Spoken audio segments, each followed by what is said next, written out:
مشرق وسطیٰ میں بڑھتی کشیدگی کے باعث امریکہ اور کینیڈا نے اپنے متعدد سفارت خانے عارضی طور پر بند کر دیے۔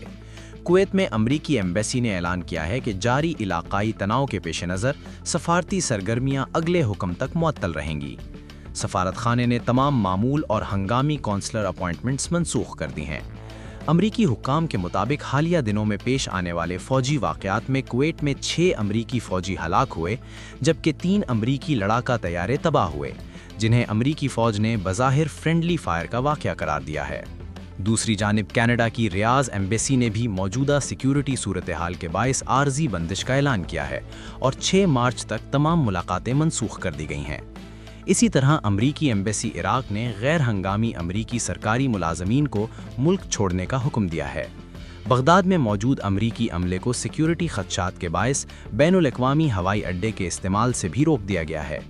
ادھر ریاض میں قائم امریکی ایمبیسی نے سفارت خانے پر حملے کے بعد سعودی عرب میں موجود اپنی تمام کونسلر خدمات منسوخ کر دی ہیں۔ جدہ، ریاض اور ظہران میں شیلٹر ان پلیس ہدایات جاری کی گئی ہیں اور امریکی شہریوں کو ہدایت کی گئی ہے کہ وہ ذاتی سیکیورٹی پلان تیار رکھیں۔